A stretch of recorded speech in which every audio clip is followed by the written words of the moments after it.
चैतन्य महाप्रभु जी के बारे में जानते हैं। चैतन्य महाप्रभु जो भगवान कृष्ण लिए और जिन्होंने अपने आचरण से हमें सिखाया कि किस तरह से भगवान की भक्ति की जाती है। तो यहाँ पर मेरे ख्याल काफ़ी बैर साल में काफ़ी भक्त लोग जप करते हैं ना। कितनी माताएं यहाँ पर जप करती हैं, एक बार हाथ खड़ा करेंगी जो 1.5 साल की हैं। कुछ माताएं करती है, बहुत अच्छा है। तो चैतन्य महाप्रभु ने हमें भक्ति के 5 अंग बताए हैं। वैसे तो हमारे शास्त्रों में भक्ति के 64 अंग हैं, 64 विधियां हैं भक्ति की, जिसमें से तो हमारे ये मनुष्य जीवन सफल हो जाएगा। तो आज हम इन्हीं 5 विधियों पर चर्चा करेंगे, बहुत ही महत्वपूर्ण है, सभी लोग ध्यान से सुनिएगा। तो ये 5 विधियां हैं। पहला है भगवान की कथाओं को श्रवण करना, सुनना, भागवत सुनना।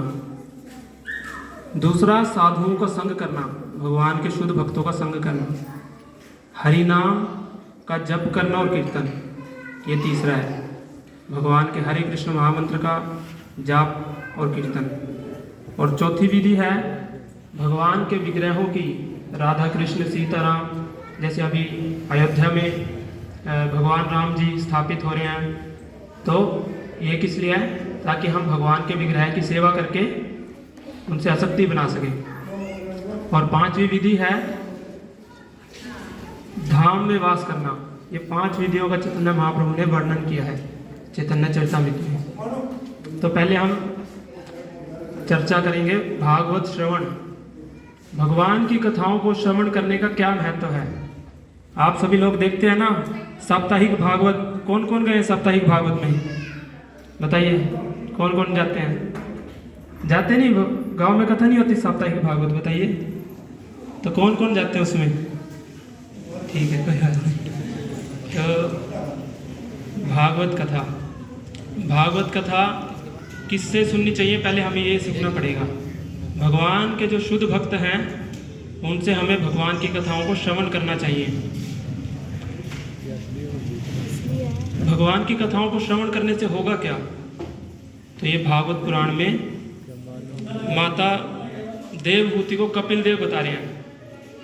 सताम प्रसंगान मम वीर्य समिदो भवंती हृतकंठ रसायन कथा, कि जब हम शुद्ध भक्तों के मुख से भगवान की कथाओं का श्रवण करेंगे तो ये कथाएं हमें बहुत सुंदर लगेंगी, हमारे कान और हमारे मन को बहुत भाएंगी, और इससे हमारे मन बहुत निर्मल हो जाएगा, मुक्ति का मार्ग खुल जाएगा और जीवन में हमारी भक्ति शुरू हो जाएगी। तो बहुत सारे हमारे ऐसे आचार्य रहे हैं जिन्होंने साधुओं का संग करके और भगवान की कथा को सुन के अपना जीवन पूर्ण किया है, अपने जीवन में उद्धार किया है। तो ऐसे ही आज हम परीक्षित महाराज की कथा को थोड़ा चर्चा करेंगे। परीक्षित महाराज कौन थे और ये भागवत पुराण जो हम सुनते हैं, साप्ताहिक भागवत होती है, क्यों होती है, क्यों बोली गई? तो परीक्षित महाराज कुरु वंश के एक वंशज हैं। अर्जुन के पुत्र अभिमन्यु और उत्तरा से हुए परीक्षित महाराज जी। अर्जुन के पुत्र अभिमन्यु और अभिमन्यु जी के पुत्र परीक्षित महाराज। परीक्षित महाराज जब अपनी माता के गर्भ में थे उत्तरा के, तो उन पर अश्वत्थामा ने ब्रह्मास्त्र का प्रहार किया था, क्योंकि वो आखिरी वंश थे। आप जानते हैं केवल 5 पांडव ही कुरुक्षेत्र के युद्ध में बचे थे, बाकी सभी कौरव और सभी पांडव मारे गए थे। तो और इन 5 पांडवों के आखिरी वंशज थे, आखिरी जो संतान थी वो थे परीक्षित महाराज। इनके वंश में जो आखिरी व्यक्ति बचे थे कुरु वंश में, तो उनको भी मारने के लिए अश्वत्थामा जी ने ब्रह्मास्त्र का प्रहार किया। तो उत्तरा माता भगवान की बहुत बड़ी भक्त थी। उनके परिवार में सभी माताएं भक्त थी, जैसे आप लोग भक्त हैं ऐसे ही कुरुवंश में सभी माताएं, कुंती महारानी, द्रौपदी और उत्तरा जी सभी भक्त थी। तो जब उन्होंने देखा कि मेरे ऊपर इतना बड़ा संकट आ रहा है तो मैं क्या करूं, तो उन्होंने जोर से भगवान केशव हरि उनको पुकारा, भगवान मेरी रक्षा कीजिए। तो भगवान ने तुरंत स्वयं भगवान खुद आकर उत्तरा माता के गर्भ में परीक्षित महाराज की रक्षा कर रही है। तो उस समय परीक्षित महाराज ने पहली बार अपनी माँ की कोख में भगवान कृष्ण का दर्शन किया। बहुत भाग्यशाली, शायद ही ऐसा और कोई ऐसा संवाद सुनने को मिलता है जो जन्म से पहले ही भगवान का दर्शन कर रहे हैं। तो ये परीक्षित महाराज थे भगवान के बहुत बड़े भक्त, बहुत बड़े राजा। तो इन्होंने माता के घर में भगवान का दर्शन किया और जब इनका जन्म हुआ उस समय भगवान कृष्ण द्वापर युग में अपनी लीलाओं को खत्म करके अपने धाम में वापस जा चुके थे। तो इनका नाम परीक्षित भी इसीलिए पड़ा। परीक्षित का अर्थ है परीक्षा करना। परीक्षित महाराज हमेशा ढूंढते रहते थे कि जिन इतने सुंदर व्यक्ति को मैंने अपनी माता के गर्भ में देखा वो कौन है। तो वो चारों तरफ ढूंढते रहते थे कौन है, भगवान कृष्ण कहाँ है। तो ये परीक्षा करते रहते थे, इसलिए उनका नाम पड़ा परीक्षित। तो परीक्षित महाराज का बहुत संपन्न राज्य था। युधिष्ठिर महाराज के बाद परीक्षित महाराज ने राज्य को संभाला। तो बहुत संपन्न राज्य, उनके राज्य में कुछ भी अधर्म नहीं होता था। तो एक बार जब वो अपने राज्य में घूम रहे थे तो वहाँ पर उन्होंने एक बहुत चकित करने वाली बात देखी। क्या देखा कि एक राजा के वेश में एक बहुत ही भद्दा पुरुष एक गाय को और एक बैल को मार रहा है और उसने बैल के 3 पांव काट दिए और गाय को मार रहा है। तो परीक्षित महाराज ये देख के बहुत चकित रह गए कि कौन है ये व्यक्ति जो मेरे राज्य में ऐसा दुस्साहस कर रहा है। तो उन्होंने जाके पूछा, जो बैल है वो धर्म का प्रतीक है। यहाँ पे धर्म स्वयं बैल बन के आए थे और गाय भूमि माता गाय बन के आई थी। तो इसमें दर्शाया गया कि जब कलयुग का प्रारंभ हुआ तो कलयुग ने पहले धर्म के 4 पांव यानी कि 4 स्तंभ उनको काटना शुरू किया, उनको हटाना शुरू किया। तो ये धर्म के 4 स्तंभ हमें समझने चाहिए, बहुत जरूरी हैं। धर्म के ये 4 स्तंभ है सत्यता, सच्चाई, पवित्रता, दया और तपस्या। ये 4 हैं। तो इसमें से तपस्या, दया और पवित्रता, ये 4 स्तंभ कलयुग धर्म के काट चुका था, बैल के काट चुका था। लेकिन एक सत्यता बची।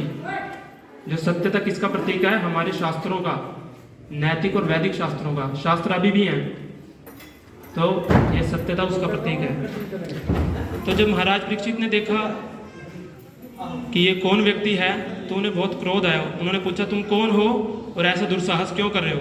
तो कलयुग ने कहा कि मुझे क्षमा कीजिए राजा, लेकिन द्वापर युग के बाद समय के अनुसार मेरा आना निश्चित था, इसलिए मैं अपना प्रभाव, अपना काम कर रहा हूँ। तो महाराज परीक्षित बोले कि मेरे राज्य में बहुत सब धार्मिकता है, कभी भी कोई पाप नहीं होता, तो यहाँ पर तुम्हारा स्थान नहीं है। तुम तुरंत मेरे राज्य को छोड़कर चले जाओ। तो कलयुग ने क्षमा मांगी और राजा से प्रार्थना करी, उनको शरणागति करी कि राजा, मैं आपके ही राज्य में रहना चाहता हूँ, आपका दर्शन सानिध्य प्राप्त करना चाहता हूँ, कृपया मुझे स्थान दीजिए। तो राजा ने कहा, चलो ठीक है। राजा का धर्म होता है कि अगर उनको कोई शरणागति करे तो चाहे कोई भी हो, चाहे उसका शत्रु भी हो, उसको भी शरण देता है। तो ठीक है, राजा ने उनको शरण दी। राजा ने उनको 4 स्थानों पर शरण दी। तो वो 4 स्थान कौन कौन से हैं? ये भागवत पुराण में वर्णित है।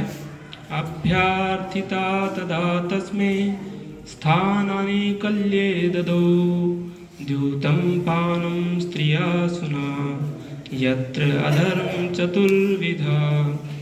4 अधर्म के स्थान कलयुग को दिए महाराज परीक्षित ने।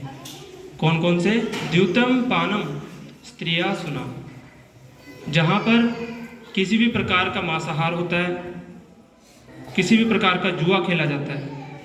एक जहाँ मांसाहार होता है, दूसरा जुआ खेला जाता है, और तीसरा जहाँ पर कुछ भी नशा किया जाता है, और तीसरा जहाँ पर किसी भी गलत प्रकार का संबंध बनाया जाता है। तो ये 4 स्थान दिए और साथ ही सोने में भी कलयुग को वास दिया। तो और इसके बाद महाराज परीक्षित ने धर्म के चारों स्तंभों को दोबारा से, बैल के चारों पैरों को दोबारा से ठीक करके अपने राज्य को सुखपूर्वक और शांति से जीना शुरू कर दिया। तो दोबारा फिर जैसे राजा का कर्तव्य, राजा का कार्य होता है कि वो युद्ध के परीक्षण के लिए युद्ध करने जाता है, जगह जगह पर शिकार खेलता है, शिकार से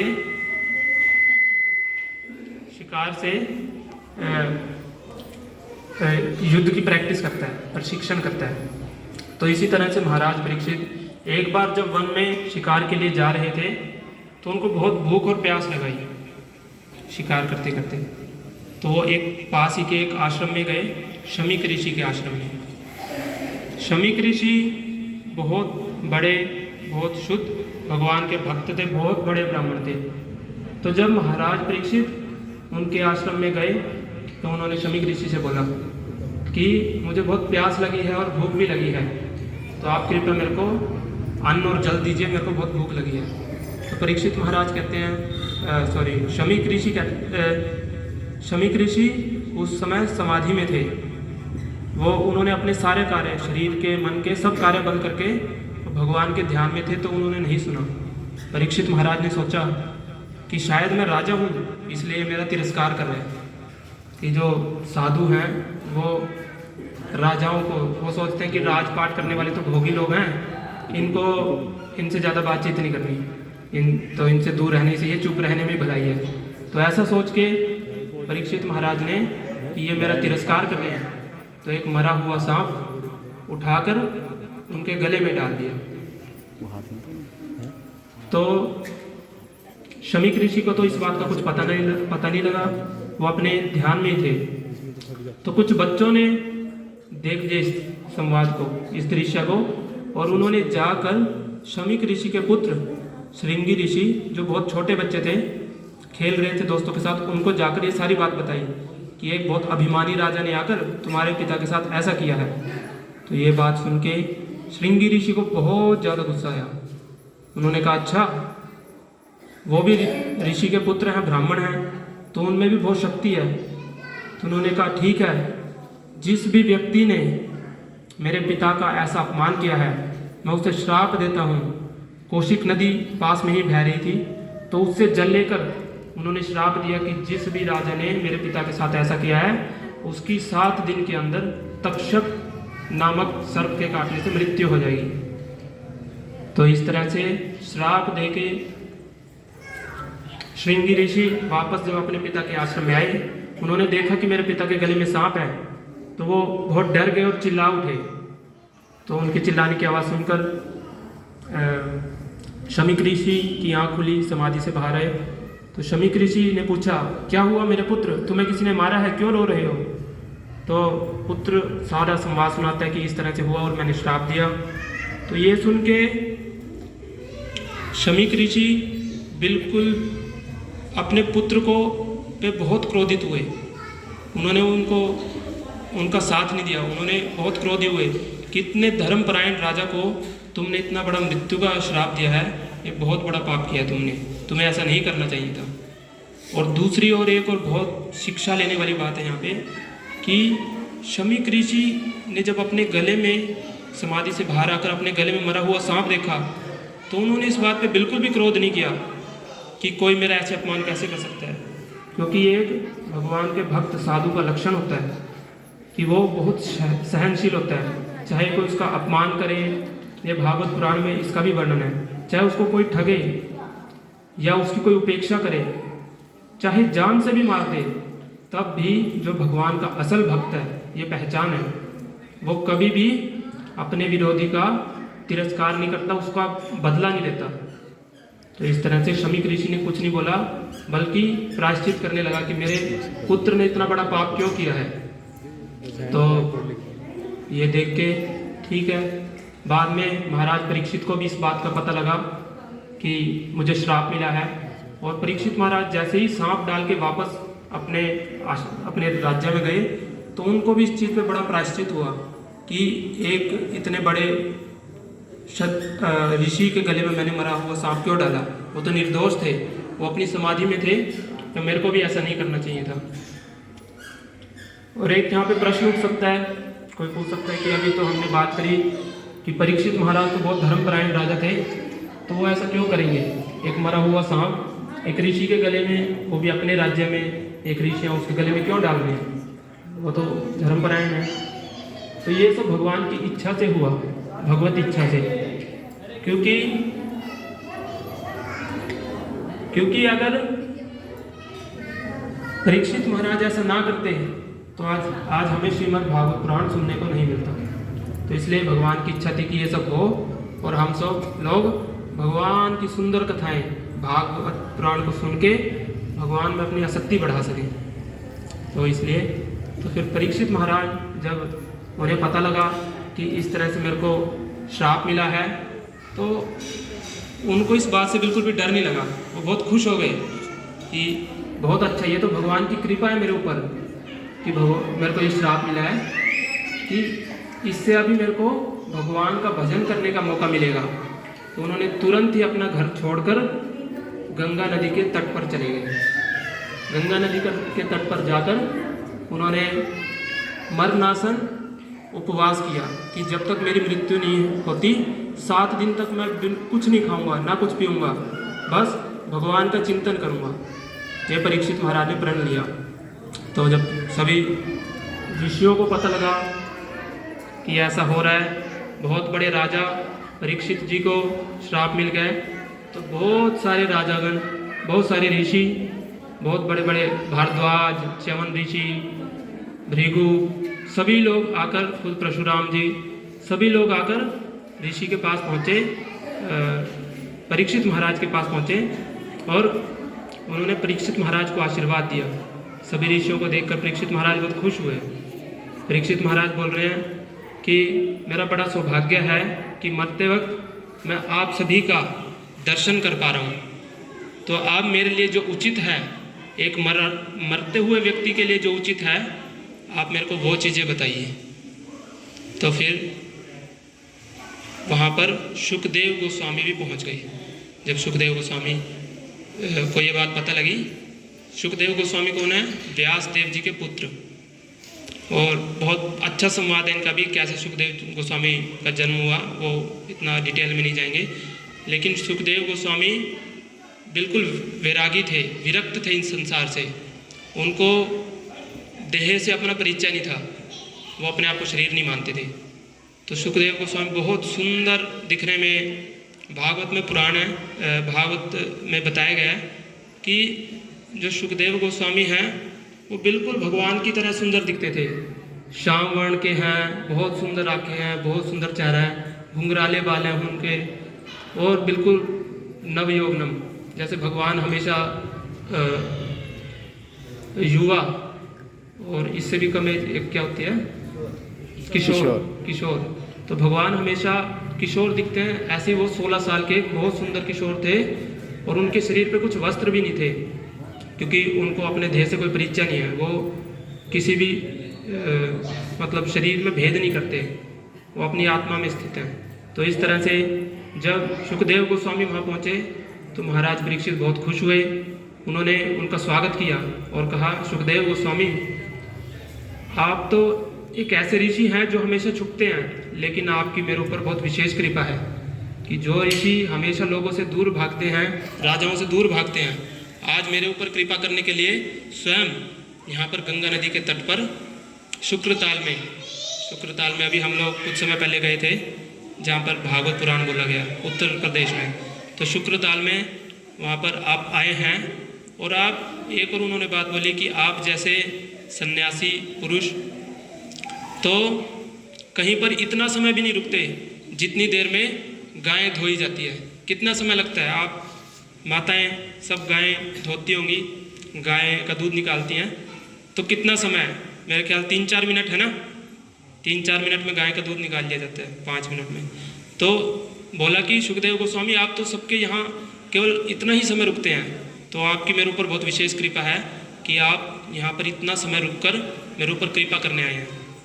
तो फिर सुखदेव गोस्वामी ने, परीक्षित महाराज ने कहा कि मेरे लिए जो उचित है वो बताइए, मैं आपके मुख से भागवत पुराण का श्रवण करना चाहता हूँ, भगवान की कथाओं को श्रवण करना चाहता हूँ। तो फिर सुखदेव गोस्वामी ने 7 दिन तक बिना कुछ, वहाँ पर जितने भी ऋषि थे, वहाँ के ऋषि ऐसे दिखते थे सुखदेव गोस्वामी के सामने जैसे रात को चंद्रमा के सामने तारे होते हैं ना, तारे गिन सकते हैं हम आकाश में, इसी तरह से वहाँ पर सुखदेव गोस्वामी जी के सामने ऋषि बैठे हुए थे इतनी संख्या में।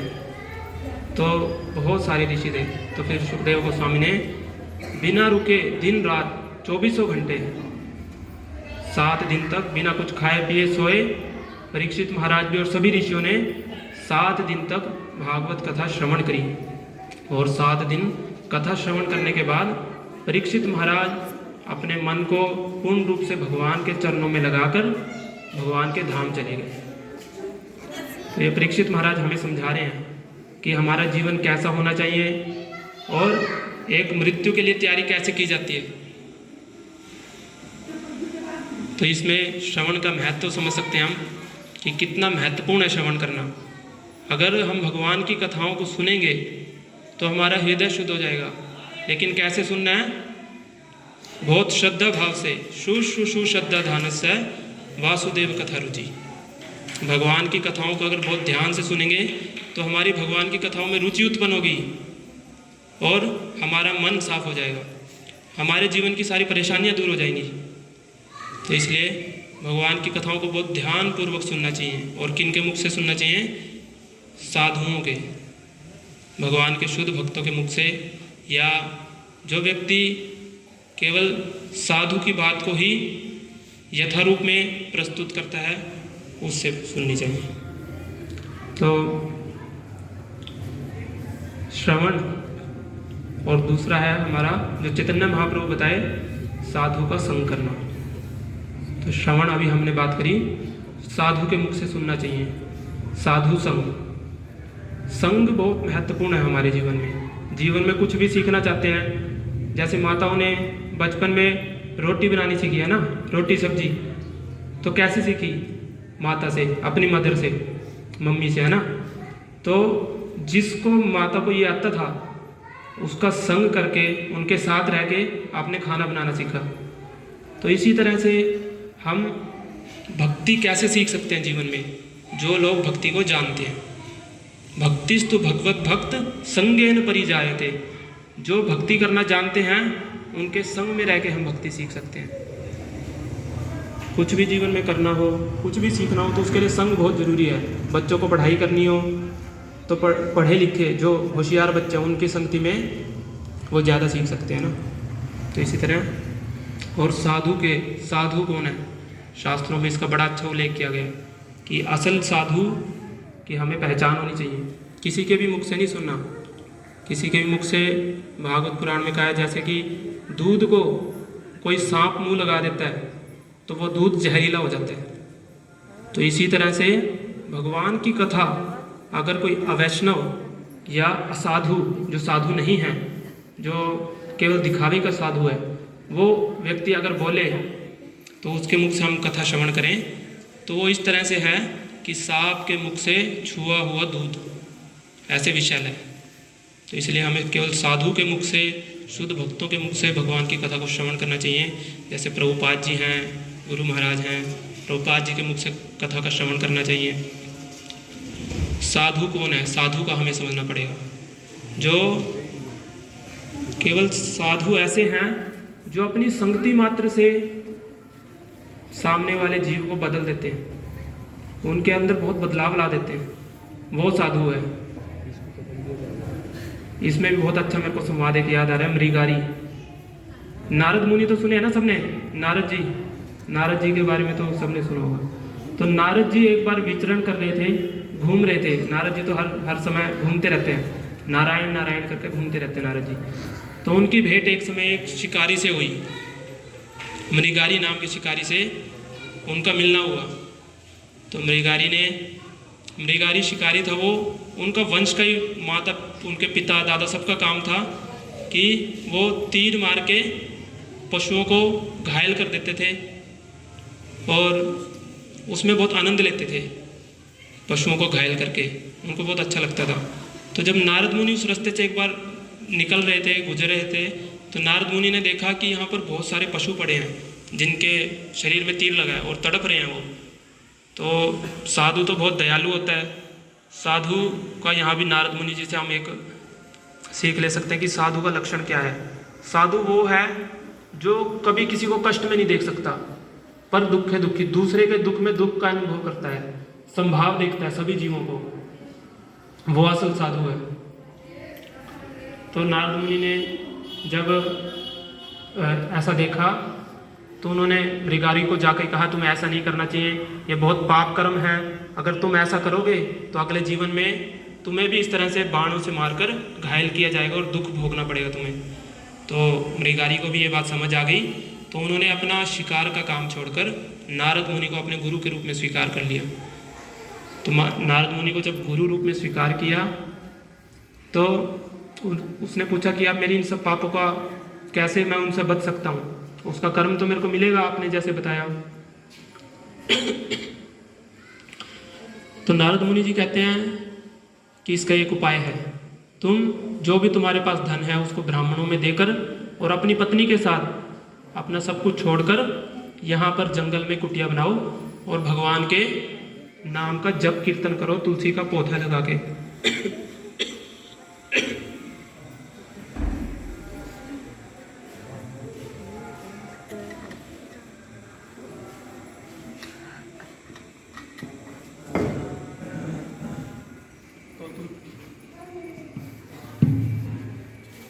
तो तुलसी का पौधा लगाकर तुम भगवान का नाम जप करो। और क्या जप करना है?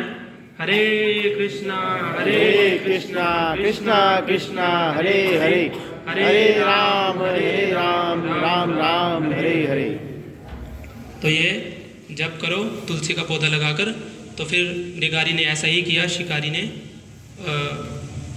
भगवान का नाम जप करता था अपनी पत्नी के साथ वहाँ पर कुटिया में रहकर, और उसको जो भी आवश्यकता थी गांव वाले उसको दे जाते थे। तो जब वो ऐसा करता रहा तो नारद मुनि का जब दोबारा उसी रास्ते से जाना हुआ तो उसने सोचा कि देखता हूँ मेरा शिष्य क्या कर रहा है। उसको मैं नाम जब बता के गया था तो वो क्या कर रहा है। तो उन्होंने देखा, जब मृगारी ने नारद मुनि जी को देखा तो उन्होंने सोचा गुरु जी आए हैं, उनको प्रणाम करता हूँ। तो जब वो प्रणाम करने लगे, नारद मुनि को सामने चींटियों की लाइन लगी हुई थी। तो जो शिष्य है मृगारी है, उसने कपड़े से चींटियों को साइड में किया और नारद मुनि को प्रणाम किया। तो नारद मुनि बोले कि तुम ये कपड़े से क्या कर रहे थे, मेरे को समझ नहीं आया। तो मृगारी बोलते हैं कि यहाँ पर गुरु महाराज, यहाँ पर कुछ चींटियाँ थी, मैं उनको साइड में कर रहा था। तो ये देखकर नारद मुनि को बहुत प्रसन्नता हुई कि सच में मेरे शिष्य में कुछ बदलाव आया है। जो व्यक्ति पहले पशुओं को मार के उसमें आनंद लेता था, अब वो एक छोटी चींटी को भी कष्ट पहुंचाना नहीं चाहता कि मैं प्रणाम करूंगा मेरे नीचे कोई चींटी ना मर जाए। तो ये होता है साधु का संग। साधुओं के संग में हमारे जीवन में बहुत बदलाव आता है। तो इसी तरह से हमें घर में भगवान की सेवा करनी चाहिए। विग्रह की सेवा थोड़ा शॉर्ट में, समय कम है तो 5-7 मिनट में मैं बाकी 3 चीज़ें बता देता हूँ, बहुत विस्तार से वैसे तो भगवान के विग्रहों की सेवा करनी चाहिए हमें घर में। किस तरह से कर सकते हैं? कुछ राधा कृष्ण सीताराम जी की फ़ोटो रखिए। और आज कलयुग में तो इतना बड़ी बड़ी पूजाएं हम नहीं कर सकते, तो जो भी आप घर में बनाते हैं उसको तुलसी का पत्र रख के, तुलसी का पत्ता रख के भगवान को भोग लगाइए। भगवान जरूर ग्रहण करते हैं। भगवान कह रहे हैं कि जो प्रेम से मेरे को पत्ता, फूल, फल, जल देता है मैं उसको ग्रहण करता हूँ। शबरी के किए, है ना, बहुत सारे उदाहरण हैं। विदुर जी के किए, क्योंकि उन्होंने बहुत प्रेम से भगवान को अर्पित किए, इसलिए भगवान ने उनके हाथ से ग्रहण किया। तो अगर हम भी प्रेम पूर्वक अपने घर में जो भी बनाते हैं, फल, दूध, तुलसी का पत्ता रख के राधा कृष्ण सीताराम जी को भोग लगाएंगे तो वो जरूर ग्रहण करेंगे। और ये भगवान को भोग लगा के खाने से सभी पापों से मुक्त हो जाते हैं। ये भगवत गीता में बताया, भगवान को भोग लगा के खाने से कोई पाप नहीं लगता। और हमें, ठीक है, हरे कृष्णा, समय हो गया। धन्यवाद सभी का सुना। जो